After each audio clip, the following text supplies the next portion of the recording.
नमस्कार, हम फिर हाजिर हैं उस प्रोग्राम में जिसका नाम हमने रखा है कथाकार let's say wattage. Let's say what is. Yes, तो आज क्या किया जाए?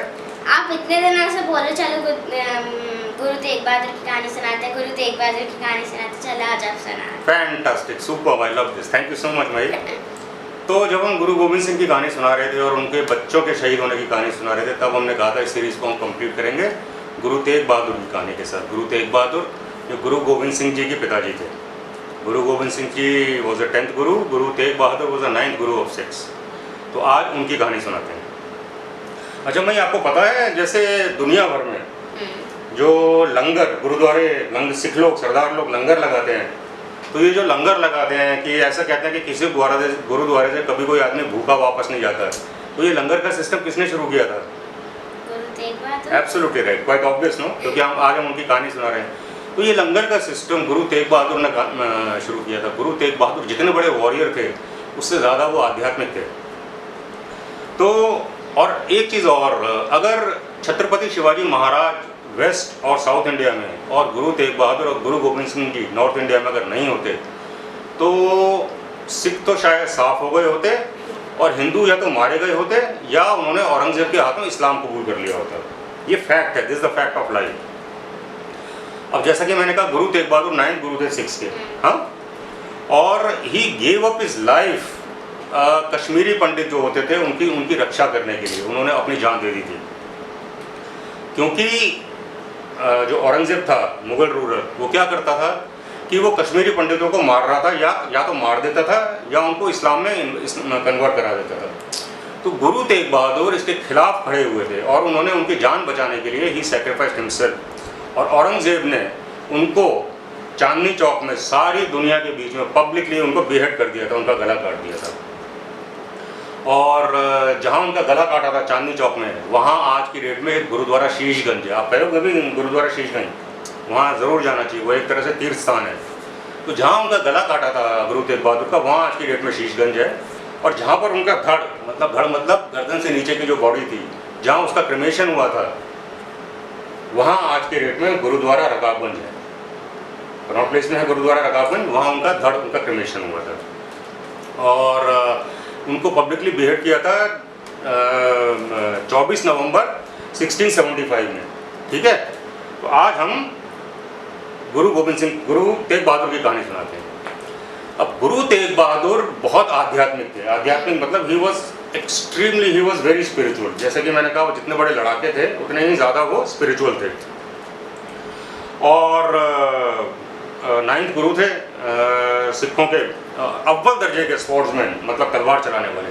उनके जो पिताजी थे गुरु हरगोबिंद, उन्होंने एक लड़ाकों का सिस्टम किया था सिखों का, और उन्होंने नाम दिया था मीरी और पीरी। उसमें वो मीरी और पीरी उसमें एक्सपर्ट हुआ करते थे, मतलब दोनों हाथों में तलवार चला सकते थे सिख, उससे लड़ सकते थे। मैंने चमकौर की कहानी भी बताई थी, है ना। तो मीरी और पीरी मतलब एक का मतलब होता है स्पिरिचुअल हेड और दूसरे का मतलब होता है फिजिकल आध्यात्मिक फिजिकल बॉडी, और दूसरा मतलब स्पिरिचुअल बॉडी। तो उन दोनों को रिप्रेजेंट करते हैं मीरी और पीरी। उन्होंने ये लड़ाके का सिस्टम शुरू किया था, दोनों हाथों में तलवार चलाने का। गुरु तेग बहादुर उसमें मास्टर थे। Guru Tegh Bahadur was also a master archer and he was perfect in horse riding also. तो गुरु तेग बहादुर की कहानी शुरू करते हैं। गुरु तेग बहादुर, गुरु जैसे कि मैंने कहा, गुरु हरगोबिंद के बेटे थे। जब वो पैदा हुए थे तो उनका नाम रखा गया था त्यागमल। जब वो सिर्फ 13 साल के थे तो गुरु हरगोबिंद उनको एक वॉर में ले गए थे मुगलों के साथ। और 13 साल की उम्र में गुरु तेग बहादुर ने ऐसा वॉर किया था दोनों हाथों में तलवार की, उन्होंने छक्के छुड़ा दिए थे। जब वो वापस लौटे तो सब सिखों ने उनका स्वागत करते हुए उनका त्यागमल से नाम रख दिया था तेग बहादुर। तेग मतलब तलवार चलाने में बढ़िया, सबसे तेज, बहादुर मतलब बहादुर, तो तेग बहादुर तलवार चलाने में सबसे बढ़िया आदमी का नाम, तो तेग बहादुर उनका नाम ऐसे पड़ा था। तो जब वो थोड़े से बड़े हुए, उनकी शादी हो गई, उनका एक बेटा था जिनका नाम था गोविंद राय, जिनका नाम बाद में पड़ा गुरु गोविंद सिंह जी। तो गुरु तेग बहादुर के पिताजी ने कहा कि तुम बकाला चले जाओ। बकाला जो है पंजाब में गांव का नाम है। तो गुरु तेग बहादुर अपनी पत्नी और अपने बेटे के साथ वहाँ चले गए। जब वो जा रहे थे तो उनके पिताजी ने, उनके गुरु ने, गुरु हरगोबिंद उनके पिताजी भी थे, उनके गुरु भी थे, तो उन्होंने तेग बहादुर को बोला कि एक दिन जो है तू सरदारों का सिखों का गुरु बनेगा, बहुत फेमस गुरु बनेगा, और तू जो है न्याय के लिए न्याय के लिए, जस्टिस के लिए लड़ने वालों में तेरा नाम गिना जाएगा, दुनिया भर में मशहूर होगा। You will be fighting for justice and you will become famous for that. तो बकाला चले गए वो गुरु तेग बहादुर। बकाला में गुरु तेग बहादुर ने लगभग almost 20 years he spent in meditation. एक नीचे गुफा सी में उन्होंने 20 साल जो है मेडिटेशन में गुजारे। 20 साल। वो बहुत आध्यात्मिक थी। तो एक बहुत वेल्दी, बहुत अमीर सिख ट्रेडर होता था जिसका नाम था मक्खन शाह। मक्खन शाह एक बार आ रहा था वापस इंडिया, पंजाब आ रहा था, तो रास्ते में उसका शिप जो है तूफान में फंस गया बुरी तरीके से। तो उसने प्रार्थना की, उसने बोला कि अगर मैं यहाँ से जिंदा बच के निकल गया, मैं सही सलामत वापस निकल गया, तो जो मेरे गुरु हैं मैं उनको जाकर 500 सोने की मोहरें चढ़ाऊंगा। उसके गुरु होते थे हरगोबिंद। तो जब वो वहाँ पहुँचा तो उसे पता लगा गुरु हरगोबिंद गुजर चुके हैं, और उसको ये भी पता लगा कि गुरु हरगोबिंद गुजरते गुजरते ये बोल के गए थे कि सिखों का अगला गुरु बकाला में मिलेगा। तो मक्खन शाह जो है असली सरदार था, असली सिख था। तो वो जो है, क्योंकि उसने प्रार्थना की थी कि अगर वो जिंदा बच गया, सही सलामत आ गया, तो 500 सोने की मोहरें अपने गुरु को देगा, तो अपने गुरु की खोज में वो बकाला चला गया। अब गुरु हरगोबिंद के बाद कोई टेक्निकली कोई गुरु नहीं था जिसको गुरु अपॉइंट किया जाता है। तो 22 सिख लोग गुरु, नकली गुरु बने हुए थे, कोई कैसा गुरु कोई कैसा गुरु। तो मक्खन शाह एक एक के पास गया बारी बारी से, और उसने सबको 2 सोने की मोहरें दी। सारे गुरु 2 मोहरे की सोने एक्सेप्ट करते और उसको ब्लेसिंग देते और वो वापस आ जाता। फिर वो लास्ट में जब वापस आ रहा था तो एक बच्चे ने बोला, उनको बताया कि यहाँ पर एक सिख संत हैं जो कि बहुत सालों से ध्यान में हैं, वो भी गुरु हैं, वो भी संत है। उसने कहा चलो इनसे भी मिल लेते हैं। वो गया तो वो ध्यान में थे गुरु तेग बहादुर। तो वो वहाँ पहुँचा और उसने 2 मोहरें गुरु के सामने रख दी। तो गुरु तेग बहादुर ने उसको ब्लेस किया। फिर बोले, क्यों रे मक्खन शाह, तूने तो वादा किया था कि तू अगर जिंदा बच के आ गया तो तू 500 मोहरें देगा अपने गुरु को, और तू अपना वादा तोड़ रहा है। वो सब पका गया कि मैं वहाँ था, ये यहाँ है, इसका मतलब ये असली गुरु है, आध्यात्म के इन्होंने यहाँ से पहचान लिया मेरा वादा। वो उनके पैरों में पड़ गया। उसने उनको 500 सोने की मोहरें अर्पित की और वो भागता हुआ छत पे पहुंचा, और छत पे जाके वो चिल्लाने लगा कि सिखों के असली गुरु मिल गए, सिखों के असली गुरु मिल गए, सिखों के असली गुरु मिल गए। तो गुरु तेग बहादुर को फिर फॉर्मली ऑफिशियली गुरु अपॉइंट किया गया, जैसे सेरेमनी होती है बकायदा। पर वो बहुत सिंपल रहते थे, उनके आसपास बॉडीगार्ड रहते थे जैसे कि ट्रेडिशन था, पर वो बहुत सिंपल तरीके से रहते। तो गुरुदेव, जैसे मैं बार बार कह चुका, गुरु तेग बहादुर बहुत ही रिलीजियस थे। तो वो जगह जगह घूमते हिंदुस्तान में, और वो एक ही बात कहते थे उनका फेमस, कि ना कभी किसी को डराओ और ना किसी से डरो। तो जो व्यक्ति ना किसी से डरता है और ना किसी को डराता है, वही असली विद्वान होता है, वही ईश्वर के सबसे करीब है। और वो जो है भाईचारे का, प्रेम का, दया का, चैरिटी का ये मैसेज अपना, और गुरु नानक का जो मैसेज था, वो मैसेज फैलाते हुए पूरे दुनिया भर में, पूरे इंडिया में घूमते थे। तो उनका इन्फ्लुएंस गुरु तेग बहादुर का बढ़ता जा रहा था, फेमस होते जा रहे थे। दूसरी तरफ क्या हो रहा था, आगरा में जो औरंगजेब था, मुगल रूलर, वो टायरेंट था, मक्कार था, शैतान था। वो लगा हुआ था हिंदुओं को कन्वर्ट करने में, हिंदुओं को कन्वर्ट करता था इस्लाम में। जो कन्वर्ट हो जाते थे वो तो ठीक, जो कन्वर्ट नहीं होते थे वो उनको मार दिया करता था। वो हिंदुओं के टेम्पल तोड़ रहा था, रेप्स हो रहे थे औरतों के, हिंदुओं को मारा जा रहा था, उनको कन्वर्ट किया जा रहा था, टेम्पल्स तोड़े जा रहे थे।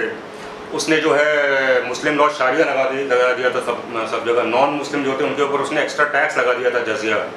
तो हालत ख़राब थी। तो जो कश्मीरी पंडित थे, बहुत मक्कार था वो, औरंगजेब के दिमाग में आया कि अगर मैं कश्मीरी पंडितों को कन्वर्ट कर दूंगा, वो उच्च लेवल के, उच्च कोटि के ब्राह्मण होते हैं, अगर मैं कश्मीरी पंडितों को, ब्राह्मणों को कन्वर्ट कर दूंगा इस्लाम में, तो अगर वो कन्वर्ट हो जाते हैं तो बाकी हिंदू भी कन्वर्ट अपने आप हो जाएंगे। तो वो वहाँ मतलब पैनिक फैल गया कश्मीरी पंडितों के बीच। बहुत सारे कश्मीरी पंडित घबरा के जो है अमरनाथ जी कश्मीर में, वो जो शिव जी की, यहाँ शिव जी बनते हैं बर्फ़ के, प्राकृतिक नेचुरल तरीके से, वहाँ पहुँचे शिव जी से प्रार्थना करने के लिए, शिव जी से दया मांगने के लिए। तो उन्होंने प्रार्थना की कि हे शिव, हे भोलेनाथ, हमको बचाओ। तो ऐसा कहते हैं, कहीं कहीं ऐसा लिखा गया है कि शिव जी ने साक्षात दर्शन दिए और शिव जी ने उनको बोला कि तुम लोग बकाला जाओ, पंजाब के गांव में, वहाँ तेग बहादुर है, सिखों का गुरु, वो तुम्हारी मदद करेगा, वही तुम्हारा रखवाला है। तो 500 कश्मीरी पंडित आनंदपुर साहब, जहाँ गुरु तेग बहादुर रहा करते थे, जो उनका शहर था, वहाँ पहुँचे और उन्होंने जो है गुरु तेग बहादुर के सामने हाथ जोड़कर प्रार्थना की कि अब आप ही हमारे अन्नदाता हैं, आप ही हमारे सेवियर हैं, अब आप हमें बचाइए। गुरु तेग बहादुर के जो बेटे थे, जो बाद में गुरु गोविंद सिंह बने, 10th गुरु, उस समय वो सिर्फ 9 साल के थे। तो गुरु तेग बहादुर, गुरु गोविंद सिंह उनके साथ ही रहते थे। तो जब गुरु तेग बहादुर ये सब सुन रहे थे तो गुरु गोविंद सिंह ने, मतलब गोविंद राय ने उनको कहा, 9 साल के बच्चे ने उनको कहा कि पिताजी आपको इनकी मदद करनी चाहिए और इस समय देश में आपके अलावा कोई नहीं है जो ये काम कर सकता है, आप अकेले ये काम कर सकते हैं। तो गुरु तेग बहादुर ने उनको बोला ठीक है। गुरु तेग बहादुर ने कश्मीरी पंडितों को बोला कि आप अपने एक डेलीगेशन लेकर औरंगजेब के पास जाओ और औरंगजेब को बोलो कि अगर तूने गुरु तेग बहादुर को कन्वर्ट करा लिया इस्लाम में, अगर तूने उनको मुसलमान बना लिया और वो मुसलमान बन गए, वो इस्लाम में कन्वर्ट हो गए, तो सारे कश्मीरी पंडित हंसते हंसते इस्लाम कबूल कर लेंगे। ये चैलेंज है। उन्होंने बोला तो औरंगजेब ने उनको अपने पास मिलने के लिए बुलाया, उसने न्योता दिया।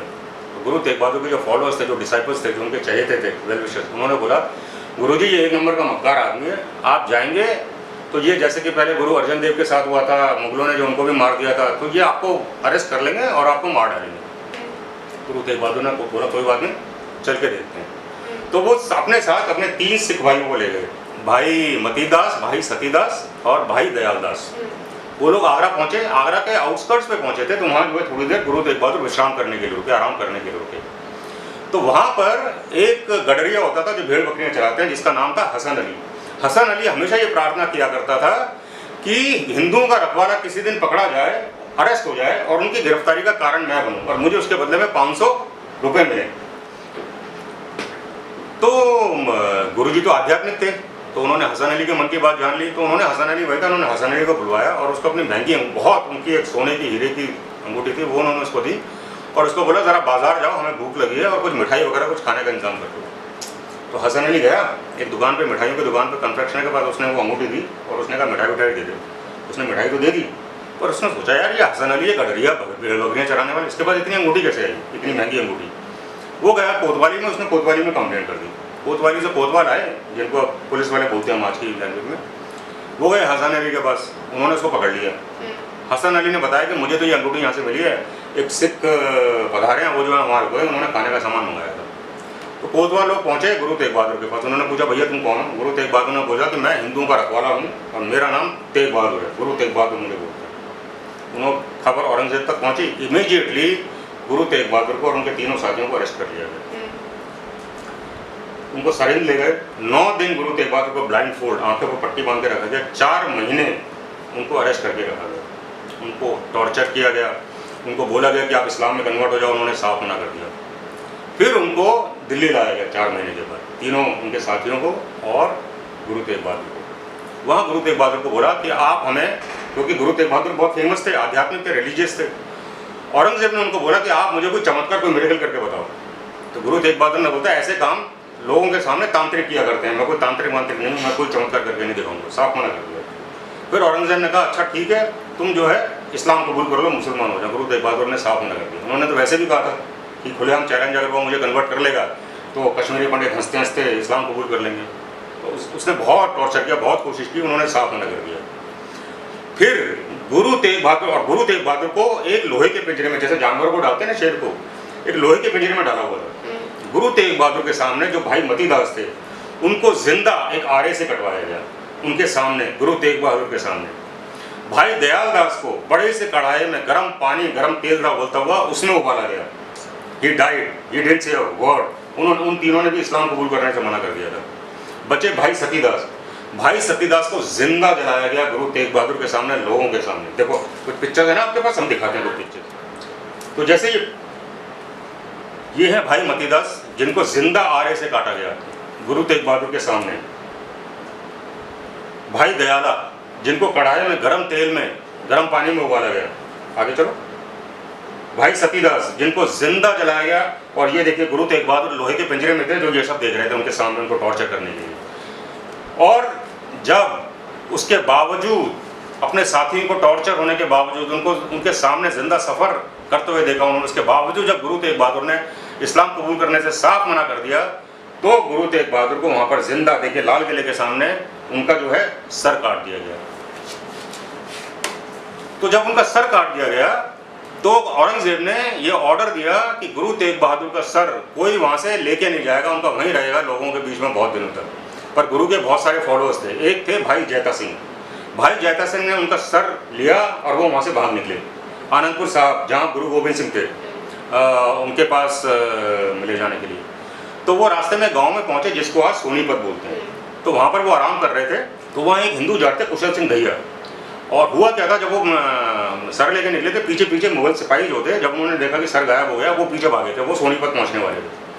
तो ऐसे कैसे काम करता। कुशल सिंह दहिया जो थे, हिंदू जाट थे, सोनीपत में रहते थे, उन्होंने ऑफर दिया भाई जैता सिंह को कि भाई जी आप जो है काम कीजिए, आप मेरा सर काट लीजिए, क्योंकि गुरु तेग बहादुर का सर इज्जत के साथ उनके बेटे तक पहुँचना चाहिए। तो कुशल सिंह दहिया उन्होंने अपना सर ऑफर किया और उनका सर काट लिया गया, और उनका सर गुरु तेग बहादुर के सर के उसमें उनको मुगलों को दे दिया गया।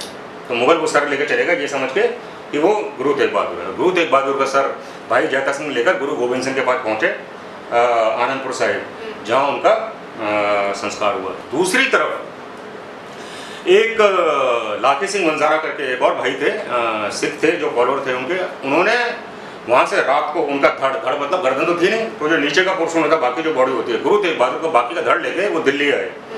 और दिल्ली में मुगल सिपाहियों से बचते बचते जहाँ वो रहते थे, जिस गांव में, अपने घर में उन्होंने गुरुजी की बॉडी को ले गए और पूरे घर को आग लगा दी। एक तरह से गुरुजी का क्रिमेशन भी हो गया, और ये भी ताकि मुगल सिपाहियों को ये भी नहीं लगा कि यहाँ पर किसी का क्रिमेशन हुआ है, उन्होंने पूरा के पूरा घर ही जला दिया।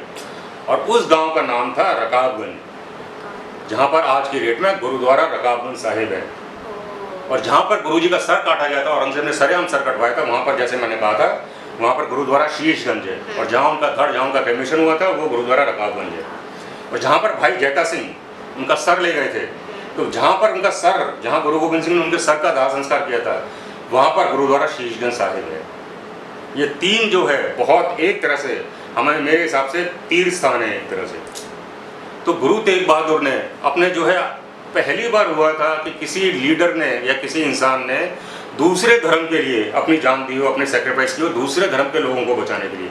टेक्निकली हिंदुइज्म और सिखिज्म अलग नहीं है, जैसे बुद्धिज्म हिंदुइज्म से आया है, सिखिज्म कहाँ से आया है, हिंदुइज्म से आया है। गुरु नानक तो यहीं से तो आए थे, तो वो जो अयोध्या मथुरा कहाँ का उन्होंने ट्रैवल नहीं किया, बस सिम्बॉलिज्म अलग है, कोई डिफरेंस नहीं है। पर फिर भी दूसरों के लोगों की जान बचाने के लिए, दूसरे धर्म को बचाने के लिए आज तक शायद किसी ने अपनी जान नहीं दी होगी। उन्होंने रिलीजियस फ्रीडम, प्रेम, चैरिटी, इस सब की रक्षा के लिए अपनी जान दे दी। और उनका स्लोगन एक था, हमेशा याद रखना, क्या, न डरो न डराओ। जो डरता नहीं और जो न किसी को डराता है, वही असली विद्वान है, वही ईश्वर के सबसे करीब है। तो ये थी गुरु तेग बहादुर की कहानी, जो हम काफ़ी दिनों से सुनाना चाह रहे थे। और मॉरल तो मैंने कहानी के साथ साथ ही बता दिया है कि न डरो न डराओ, सबको इज्जत से जीने का है, सबको अपने हिसाब से जीना चाहिए। पर इतना ब्रेव शायद ही कोई होता है। तो आज की कहानी यही ख़त्म करते हैं, फिर एक और कहानी लेकर हम फिर से हाजिर होंगे इस प्रोग्राम में, जिसका नाम है कथाकार और Let's say what is. Let's say what is. Bye, thank you, stay safe.